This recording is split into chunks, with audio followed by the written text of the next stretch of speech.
Assalamualaikum warahmatullahi wabarakatuh. Perkenalkan, nama saya Octavia Weningrum. Saya di sini akan menyampaikan anatomi sistem sirkulasi. Sirkulasi darah pada orang dewasa. Sirkulasi darah magna dan parva. Yang pertama itu sirkulasi darah magna atau peredaran darah besar. Ventriculus cordis sinistra menuju ke aorta, menuju ke arteri muscularis, menuju ke arteriol, menuju ke kapiler, dan menuju ke venula, dan menuju ke vena, dan menuju vena cava superior et inferior, kecuali sinus coronarius dan vena cordis minimae yang langsung ke atrium dextrum, cordis dextrum.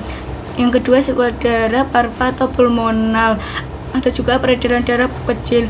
Ventriculus cordis dexter menuju ke truncus pulmonalis, arteria pulmonalis menuju ke pulmo oksigenasi, menuju ke vena pulmonalis dan ke atrium cordis sinistrum. Sirkulasi darah magna parva, sisi kiri jantung memompa darah beroksigen ke dalam sirkulasi sistemik ke seluruh tubuh kecuali jantung udara. Sisi kanan jantung, darah terdeoksigenasi ke dalam sirkulasi paru ke kantung udara.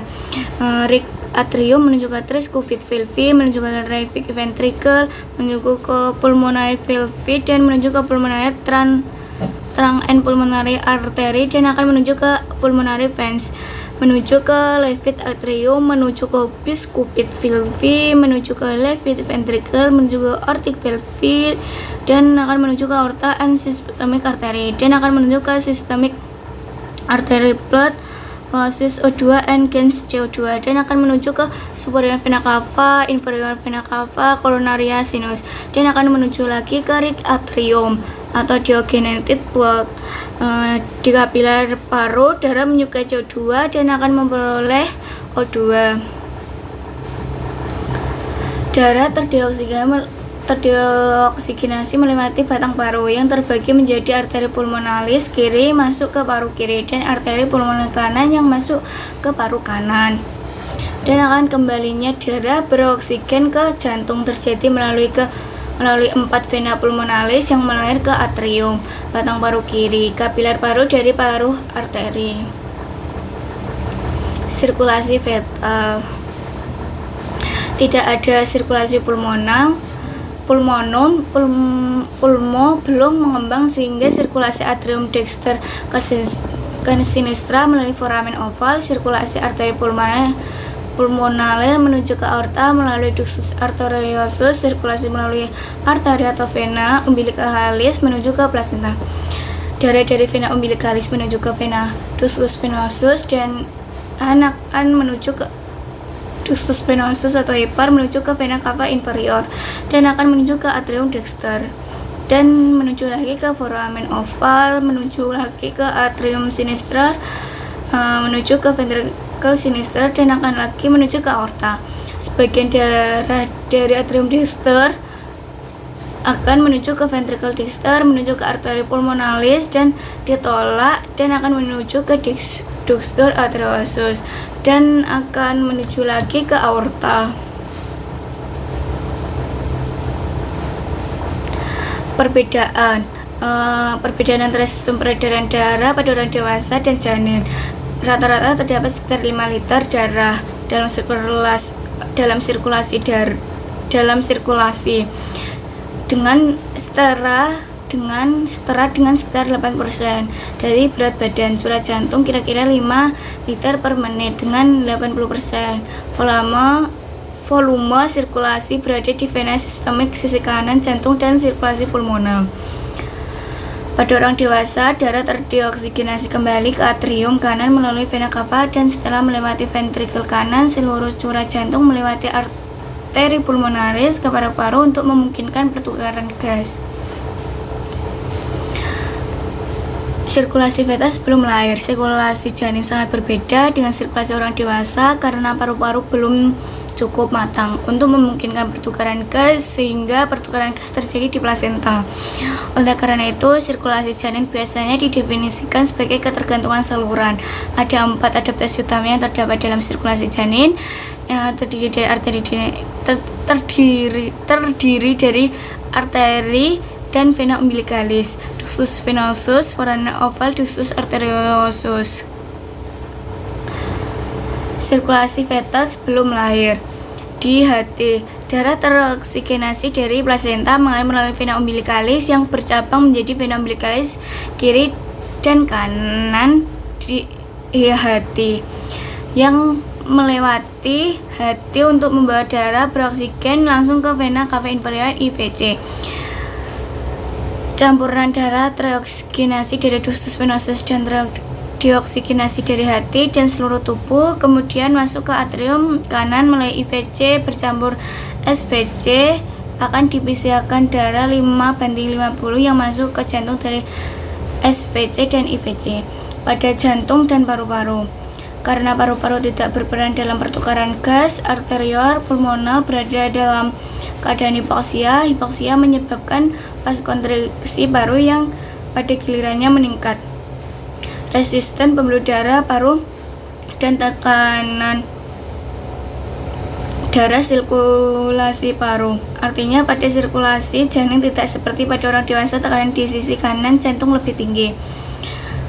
Hal ini memungkinkan darah yang relatif kaya oksigen dipompa ke tubuh. Aorta bercabang 2 menjadi arteri iliaca communis kanan kiri yang selanjutnya terbagi menjadi arteri iliaca internal dan eksternal. Masing-masing arteri iliaca membentuk arteri umbilicalis yang berjalan di sepanjang vena umbilicalis untuk membawa darah terdioksigenasi kembali ke plasenta. Siklus ini berlanjut hingga lahir. Setelah lahir, udara mengalir paru-paru untuk menggantikan air di alveoli, sehingga menyebabkan peningkatan kadar oksigen di paru-paru secara signifikan. Hemoglobin feta. Hemoglobin feta memiliki afinitas yang lebih tinggi terhadap oksigen dibandingkan hemoglobin ibu. Hemoglobin janin memiliki kurva distribusi oksigen yang terbesar ke kiri dibandingkan dengan hemoglobin dewasa. Akibatnya tekanan PCA oksigen tertentu PO2. Hemoglobin lebih jenuh dibandingkan hemoglobin orang dewasa. Saat lahir, O2 hemoglobin tetap dalam bentuk jenuh, namun jumlah akan turun menjadi 10% pada usia 4 bulan. Bayi terus menghasilkan hemoglobin jika hingga usia 6 bulan, yang akan mengurangi pertukaran gas oksigen antara pembuluh darah dan jaringan di seluruh tubuh. Kelainan kongenital. Perbedaannya yang pertama itu ada korteoksia aorta. Pada segmen sempit pada aorta. Kalau pada ductus arteriosus itu ductus arteriosus tetap terbuka. Kalau pada defect septum atrium, foramen oval akan gagal menutup. Kalau defect septum ventricle, pembukaan di septum.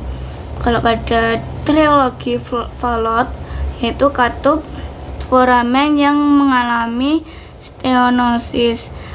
Defect septum intraventrikuler dan ventrikuler kanan membesar, dan aorta akan muncul dari kedua ventrikel.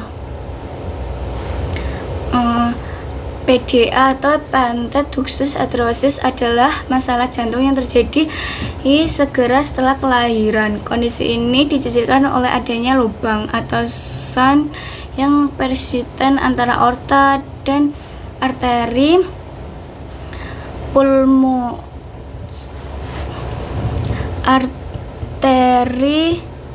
pulmonal melalui pembuluh darah yang disebut ductus arteriosus. Sebelum bayi dilahirkan, terdapat lubang yang menghubungkan dua pembuluh darah utama, yaitu aorta dan arteri pulmonalis.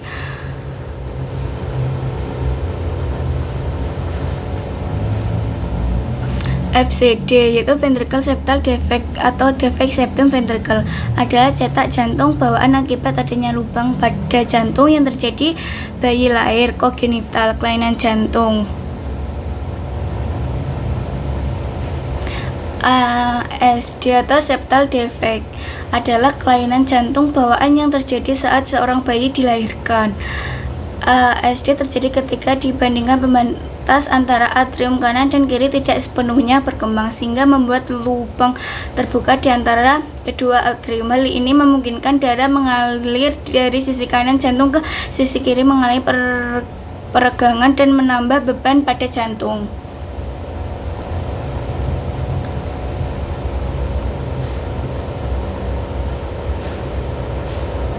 Sekian dari saya. Wassalamualaikum warahmatullahi wabarakatuh.